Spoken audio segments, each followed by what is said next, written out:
Hayırlı kеш, hürmetli televizor караучылар, Müslüm телевидениесі өзінің тапшыруларын башлый. Хәбәрләр чыгарылышы белән студияда мин Лилия Шаймиева. Бүгенге чыгарылышта.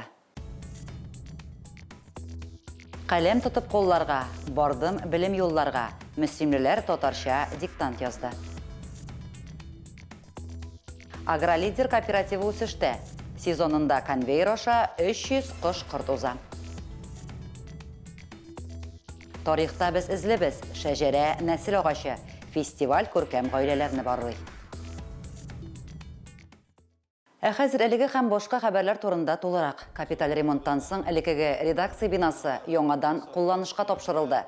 Заманча итеп ремонт үткәрелгән һәм яңартылган бинада Мировой суд приставлары тикшерү комитеты Бердәм Россия сәяси партиясының Мөслим җирле бүлекчәсе эшләячәк. Республикада тарихта без излебез исемле шәҗәрәләр фестивале старт алды. Район мәдәният йортында фестивальнең муниципаль этабы үтте. Шәҗәрә бәйрәменә үрелгән зур чарада районыбызның төрле авылларыннан 9 күркәм гаилә үз чыгышларын тәкъдим итте. Без тарихта излебез республика күләм шәҗәрәләр фестиваленең район этабы ел сайын зур бәйрәм итеп үткәрелә. Әзерлек барышында бәйгегә катнашучы һәр гаилә үзендә сакланган кадерле ядкәрләрне барлый, алар турындагы истәлекләрне яңарта. Быелгы чарада катнашучылар аеруча күп булды. Араларында 4 буынын торгызганы да, 11 буын бабасының нәсел җепләрен барлый алганнары да бар. Безнең монда 9 буын кешеләр табылган. Без аны инде документальны Нитәлмәсәктә әбиләрдән ишетеп белеп тора идек. Шуннан хәзердә инде без бергә аралашып яшибез. Бик күп җирләргә таралганбыз, башка шәһәрләрдә дә бар. Аралашып яшибез хәзер. Без бу сәкенне җиде булны беләбез. Безнең нәселебездә хәмбәр, валис хәмбәрләрнең тукымы да бар. Ул Казанда jurnalist bulup da işledi. Özüm indi mal vurışı buldum. Firmada işledim ömür boyu. Arınburg dalalarında da buldum. Şimdi bir ükünüşüm kaldı. Garmon alganım. Oynayalmadım. Elhamdülillah hayır onluğum oynayın.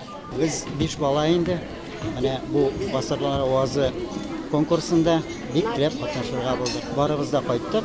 Bugün bizimizni, simyabızını, gailemizni motor etip ko'rsatirga o'ylaymiz. Фестивальдә һөнәр династияләре дә үз шәҗәрәләрен тәкъдим итте. Фәрхетдиновлар муллалар нәселеннән булулары белән горурланалар. Һөнәрләрен мөгаллимлек белән бәйләгәннәр алар.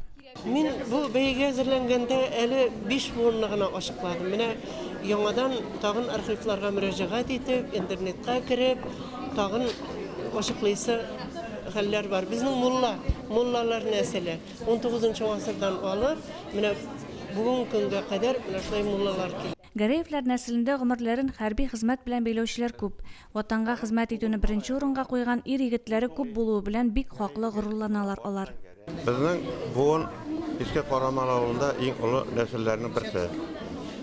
Безнең Әхмәтҗан бабабызның 9 малае гына булган. Шул 9 малай барса да Гәрәев булып китмәгәннәр. Кайсы Арсланов, кайсы Хаматшин, кайсы Нуруллин булып киткәннәр. Гәрәев булып калганнары да җитәрлек. Biz bu нәселнең 7 буында катлы таптык. Бәйгегә әзерләнгән вакытта дәүләт архивына да мөрәҗәгать итәргә туры килгән һәм гаилә тарихына караган бик күп яңа фактлар да ачыкланган. Менә шушы конкурска әзерләнгәндә без инде әзерләнгәнчә дә үзебезнең буыннарыбызны беләдерик, бабаларыбызны барлап 7 буын бабабызны біләбіз. Бу нәселдә мин килен кеше, шулай булса да миңа да яңалыклар бик күп булды. Шәҗәрәбезне барладык, нәселебезне тулыландырдык һәм барлык туганнарыбыз белән горурланып, менә шушы конкурска җиңәргә дип килдек. Әби бабайларыбыздан калган ядкәрләрне бик кадерләп саклыйбыз. Бу шәҗәрәне ясау минем уртанчы кыздан башланган иде. Мәктәптә конкурс игълан иткәчте. Ул башлады, без аңа кушылдык. Дәррәү килеп бөтен туганнардан белештек һәм менә шулай әкрен генә шулай тупланды. Безнең шәҗәрәне тапкан 11 буын, ул Иске авыл тарихы белән бергә бара. Шуңа күрә менә 11 буын монда билгеле. Казан шәһәреннән килгән жюрига гаиләләр үзләре яратып әзерли торган сый-нигъмәтләр, нәсел агачы булган шәҗәрәләр, гаилә ядкәрләреннән торган күргәзмә тәкъдим итте. Бүгенге гаиләләр бик нык әзерләнгәннәр. Татар халкының милли ризыкларын күрсәттеләр. Татар гаиләләре күп иде бүгенге фестивальдә. Һәр гаилә үзенең нәселе турында сөйләп китте, үзенчәлекләрен аңлатты. Безгә бу бик мөһим. Бу фестивальдә җиңә торган гаилә безнең зональ этапка барачак. Бәйгенең икенче өлешен район башлыгы урынбасары Азат Әхмәтҗанов ачып җибәрде. Сәхнәдән гаилә тарихларының иҗади презентациясе күрсәтелде. Bütün гаиләләргә дә мин теләсе килә укучылар, киләчәктә дә гаиләләрегез ныклы булсын, уңышлы булсын, тату, матур гаилә булып, үзегезнең гаиләләрегезнең гореф-гадәтләрен саклап, аны буыннан буынга таратып, матур итеп сезнең яшәвегезне теләп калабыз. Конкурс нәтиҗәләре буенча муниципаль этапның җиңүчесе дип Иске Вәрәш авылыннан Баһауфлар нәселе танылды. Гаилә республика конкурсының зона этабында катнашу хокукына ия булды. Икенче урынны Иске Карамалыдан Гәрәевләр, өченче урынны Яңа Карамалыдан Низамовлар гаиләсе яулады. Һәр гаиләнең буыннар тарихы үзенчә бай һәм үзенчәлекле. Шушы тарихны алга таба да саклап калып, буыннан буынга туп мишәшмә җиткерү безнең бурыч икәнен беребез дә онытмаса иде. Гөлназ Җәлилова, Динар Нуртдинов, Мөслим телевидениесе. Мизгил яшьләр үзәгендә татарча диктант акциясе узды. Акциядә районның оешма предприятиеларында хезмәт куючы 15 кеше катнашты. Диктант язу өчен махсус бланк, ручка бирелде. Диктант язу өчен Мирсә Әмирнең Агыйдел повестеннан өзек тәкъдим ителде. Әлеге чарада татар телен белән дип санаган һәркем үзен сынап карый ала. Диктант язу үзеңне тикшерергә ни дәрәҗәдә грамотлы булуыңны белергә мөмкинлек бирә. Мирсә Әмирнең әсәрләре матур, эчтәлекле булуын да билгеләп үтте акциядә катнашучылар. Бу инде үзеңне әзрәк сынап карауда, үзеңнең татар туган телеңне беләсеңме, әллә җитеп бетмиме, беләмен.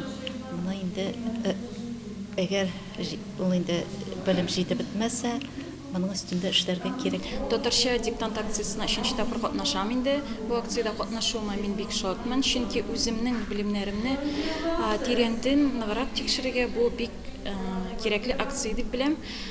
Шулай ук татар телен онытмаска, татар телебезне һаман да күбрәк үстерер өчен дә бу акция бик кирәк дип уйлыйм. Республикада 9нчы тапкыр үткәрелүче татарча диктант акциясында теләге булганнар онлайн форматта да катнаша алды. Бөтен дөнья татарларын берләштерүче һәм бер рухта тәрбияләүче чарада гадәттә татар теле һәм әдәбиятын үз итүчеләр катнаша. Бүтән дөнья татарча диктант акциясында ел сайын без инде актив катнашабыз. Балалар, әти-әниләр, укытучылар бу диктантны ел сайын язабыз. Әти-әниләрне шулай ук инде без мәктәбебезгә чакырып үткәрәбез елда бу акцияны. Һәм инде әти-әниләргә үзләренә генә әйтәбез, билгеләрен инде үзләренең ни дәрәҗәдә грамоталы икәнлекләрен алар шушыннан чамалыйлар. Диктант язу авыр булды дип әйтмәсәләр дә, авыр сүзләр шулай да очраштырды диде акциядә катнашучылар. Мондый төр диктантны беренче мәртәбә язып караучыларда елында катнашып килүчеләр дә бар иде. Шунысы бәхәссез, татарча диктант акциясе сүзлек запасын киңәйтергә, онытылганнарны хәтердә яңартырга ярдәм итә. Лилия Шәймиева, Динар Нуртдинов, Мөслим телевидениесе. Ирек Хамадишинның сугым цехында тәүлегенә 300 кышкырт конвейер аша уза. Дәүләт ярдәме белән төзелгән заманча сугым цехы мөслим кышчылары өчен бик кирәк иде. Чөнки меңәрләгән казны өмә җыеп кына йылкып бетерә торган түгел. Сугым цехы эшләү кышкырт асраучы эшмәкәрләргә яңа сулыш биргәндер. Кооперативның сугым цехында ел сайын шушы вакытта эш гөрли, цехта эшкәртү, фасовкалау һәм суыту кебек процесслар да башкарыла. Биредә тәүлегенә 300 кышкырт конвейер аша уза. Сезон вакытында 30 мең каз эшкәртелә. Безнең 10 меңгә якын үзебезнең казны суябыз, бездән каз алып үстергән кешеләргә суеп бирәбез. Шул 20 меңгә якын. Общий бер 30 мең каз суела инде сезонда. Безнең монда тозлау Велиту процессы бар инде. Каптит иттерүне без инде әмәкәйгә Илназга барып каптит иттерәбез. Зөлфәр абыйның малае, Хантимировларга барып каптит иттерәбез. 4-1, 3-1 программасы ярдәмендә бер тәүлеклек яисә 3 атналык коз бәбкәләрен хуҗалыктан алып үстерүчеләр кооператив әгъзалары булып исәпләнә. Сугым цехына алар да үстергән козларын алып килә. Сою процессы безнең кыш көне генә инде, шул сезонный.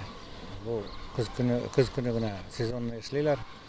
Эш ойлап, монда бер 20ләп кеше забой процессында участвовать итәләр. Суган козларның үзләренең клиентлары бар инде, безнең анда бүтән төрле регионнардан да килеп баралар. Ирек Хамадишин ел сайын Линда токымлы 10 меңләп коз үстерә. Сугым цехына кош-корт чалу өчен башка районнардан да мөрәҗәгать итәләр. Биредә Ирек Хамадишин инкубаторыннан бәбкә алучыларның козлары гына эшкәртелә.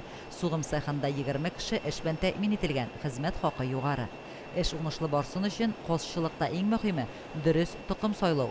Бәбкәләрне беренче 3 атнада саклап кала алсаң, уңышка ирештең ди фермер. Кооператив әгъзалары күпчелек 3 атналык бәбкәләрне алуга өстенлек бирә. Бүгенге көндә кооперативның йомырка салучы, нәсел дәвамчылары булган 14 мең козлары бар. Лилия Шәймиева, Динар Нуретдинов, Мөслим телевидениесе. Боланда ул җирлеге махсус хәрби операция башлангач та бер йодрыкка тупланды. Авылның клуб мөдире Фәния Хафизова җитәкчелегендә кыз апалар бүген дә егетләргә ярдәм әзерләү белән мәшгуль. Тулырак алдагы сюжетта. Без килгәндә дә эшнең кызган чагы иде. Фәния апа эретеп алып килгән парафинны махсус калай банкаларга тутырдылар. Консервланган яшелчәләрдән бушаган калай банкаларның йон-йоннарын бөгү эше шактый вакытны ала. Ярдәм итәргә теләгән кеше мондый банкаларның җайлы формада ачылганын алып килсен иде дигән теләкләрен белдерде волонтер кызлар. Бүген алар 200 дәнә шәм әзерләгән. 2 ел рәттән менә бездә Сывуга ярдәм җыела. Инде бездә менә Фәния апа оештырган волонтерлар группасы авылыбызда тырышып эшлиләр. Алар инде менә киемнәр тектеләр, күпме киемнәр җибәрелде. Шәмнәр ясалына, шәйләр, ризыклар, токмашлар, кул халкы инде шул хәтлек ярдәм итәргә тырыша магазинга. Тотма куела инде кемнең кадәр мөмкинлеге бар. Акчалата, продукциялата, ярдәм итеп менә шунда җибәрелә. Иң беренчеләрдән булып без менә бу леши киемнәр, маскировочный костюмнар тегәргә өйрәнү өчен Тымытык авылына барып кайттык инде. Шуннан өйрәнеп кайттык та без менә шушы залда бик күп иттереп 30лап костюм тегеп җибәрдек ул вакытта. Әле менә балалар белән хатлар яздык бер көнне. Шуганка авылы халкы да активлашырга уйлап тора. Менә безгә 2 коробка продукциялар алып китерделәр. Һәм бик күп итеп шәйләр тутырдык. Соңгы тутырганда 500ләп пакет тутырган идек. Аннан алда да тәмле үлән шәйләре ясап җибәрәбез инде солдатларга. Җирлектә махсус капчыкларга шәй тутыру эше дә бара. Бүгенгәчә уңган кызлар 500дән артык кечкенә пакетларга шифалы үлән шәйләре тутырып куйган. Токмаш кисүне дә онытмыйлар, сухарилар әзерләп, башка кирәк-яракларны барлап кына тора уңган апа кызлар. Без Сывага егетләргә шәйләр дә тутырып җибәрәбез. Шәй инде татар халкының иң төп эшемлеге. Анда инде үзебезнең яктан киткән җегетләр аны көтеп торалар. Посылкаларны алгачтан рәхмәтләр әйтәләр. Бу безнең оештыручыбыз Фәниянең дә бик зур тырышлыгы аркасында. Ярдәм чараларының берсеннән дә калмаучылар рәтендә Фәймә Пасадыкова да бар.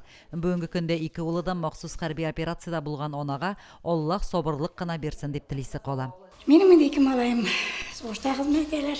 Берсе мобилизациядә, икенчесе контракт белән киттеләр. Сугыштар бетеп, сәламәт булып, гаиләләренә кайтсыннар, Ходаем. Уңган булган апалар тырыш кызлар бер нәрсәдән дә иренеп һәм куркып тормыйча эшкә алыналар.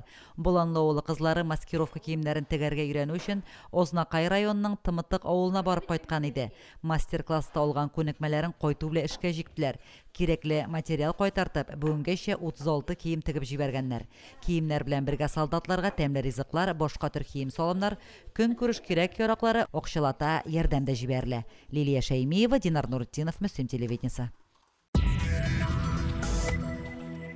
Бүгенге көндә Мөслим районында 34 мәчет эшли. Мөслим һәм Күбәк авылларында яңа мәчетләр төзелә. Аллаһ йорты стенасы белән түгел, аның чын гыйбадәтханә ролен үти алу белән кадерле һәм кыйммәт. Шундыйларның берсе Мәлләтамак авылында урнашкан Сөләйман мәчете төзелүгә күптән түгел 20 ел булды. Тулырак Гөлназ Җәлилова репортажында. Мәлләтамак авылының тау башына салынган Сөләйман мәчете мөслимгә килүчеләрне үзенчәлекле архитектурасы белән ерактан ук каршы ала. 20 ел элек ишекләрен ачкан мәчет бүген дә яңа төзелгән кебек. Авыл халкы әлеге вакыйганы зурлап билгеләп үтте. Коръән укып башланган күркәм чара бүләкләргә дә, матур теләкләргә дә бай булды. Безнең мондагы мәчет инде шал ягына килеп кергәндә, тау башында ул вакытта ничексез аны шулай современный дизайн белән ясагансыз, бүгенге көндә дә бик актуаль дизайн белән матур иттереп, урыны матур сайланган. Шоллы икмәге акционерлык җәмгыятенең генераль директоры Рафаэль Юнысов мәчетне төзеп бетерүгә, аның төзеклеген саклауга зур суммаларда игъана ярдәме күрсәткән кеше. Ул бүген дә мәчетнең коммуналь түләүләргә киткән чыгымнарын күтәрергә ярдәм итә. Бөтенебезнең дә изге бурычы шунда халык яшәгән сыйфатлы матур тормыш без алга тәэмин итәргә тиеш. Хакимиятне, безнең бизнесменне шуларга тиеш. Һәм әлбәттә инде халык белән шулар безнең аңлашу булырга тиеш. Шулай булганда безнең бүген дә без матур киләчәгебез дә бар, һәм киләчәктә үмитләр яшәйбез. Шуңа күрә бик зур рәхмәт. Мәчет буш тормый, халык гает, җомга намазларына гына җыелып калмыйча, биредә дини чаралар, мәҗлесләр, өмәләр оештырыла, остазлар дин гыйлеме дәресләре бирәләр. Бүгенге көндә 12-15 кеше йөрибез. Аның кайберләре эштә, шул сәбәпле килмиләр инде. Мәчеттә Курбан гаетләре үткәрәбез, Рамазан гаетләре үткәрәбез, таравих намазлары укыйбыз. Бер генә җомганы да калдырган юк, җомгага йөрибез. Һәм инде ифтар мәҗлесләре, башка төрле мәҗлесләр үткәрәбез. Мәчетебез һәр вакыт ачык. Ислам шәригатын төгәл үтәүдә, мәхәллә халкын туплап, аларга дини гыйлем бирүдә, үсмер буынны әхлаклы итеп тәрбияләүдә абыстай остабикәләрнең роле зур. Хәзерге көндә инде шушы соңгы елларда без үзебез йөрибез инде, һәм мин укытырга инде үз эстем алдым дигән кебек инде, тәҗвид кагыйдәләре белән Коръәнне, мәд хәрефләре белән барысын да инде әйбәтләп укырга тырышабыз. Чөнки әгәр дә дөрес укысак, безнең һәр хәрефкә, һәр әйтелгән хәрефкә әҗр савап языла. Шуңа күрә без бик тырышып укыйбыз инде. Күп көч куеп төзелгән, барлык уңайлыклары булган мәчетләребез авыл халкын үзенә тартып торсын. Яшь буын да гамәл гыйбадәтләрен өлкәннәр белән бергә үтәсеннәр иде дип телибез. Гөлназ Җәлилова, Динар Нуртдинов, Мөслим телевидениесе. Яңа Усы авылы мәдәният йортында район мәгариф идарәсенең тел күрке сүз проекты кысаларында «Илһам алам туган җиремнән» дигән очрашу оештырылды. Районның татар теле һәм әдәбияты укытучылары, мәктәп укучылары авыл халкы белән очрашуга Кәрим Тинчурин исемендәге Татар дәүләт драма һәм комедия театры артистлары Артем Пискунов һәм Резида Сәләхова да кайтты. Театр артистлары белән эчкерсез сөйләшү, очрашу, күрешү мизгелләре авыл халкы тормышында еш күренеш түгел. Яңа Усы авылында туып үскән танылган артист Артем Пискунов һәм аның хәләл җефете Резида Сәләхованың район халкы белән мондый дәрәҗәдәге очрашуы да беренче тапкырдыр мөгаен. Без инде бик куандык, шаккаттык дип әйтергә була әзрәк, чөнки без әле бик яшь, безне шундый иҗади очрашуга чакыру безгә әзрәк уңайсызрак да булды. Ләкин инде чакыргач туган якка чакыргач кайтмыйчы мөмкин түгел. Инде әйтеп үттеләр, менә безнең дүшәмбе көн бердән-бер ял көне шуны без үзебезнең туган ягыбызга бүләк иттек дип әйтергә була. Очрашу укучыларның чыгышлары белән башланып, артистларның осталык дәресе форматында дәвам итте. Остазлар пьесаларны сәхнәләштерүгә, балаларга роль өйрәтүгә кагылышлы киңәшләрен җиткерделәр. Җырлап, нәфис сүз сөйләп тә күрсәттеләр. Яңа спектакльдән өзек уйнадылар. Сине кочакларга дип килдем әле. Бәлки мин кочакладмасмындыр. Шулаймы? Кочаклап торам бүген саны.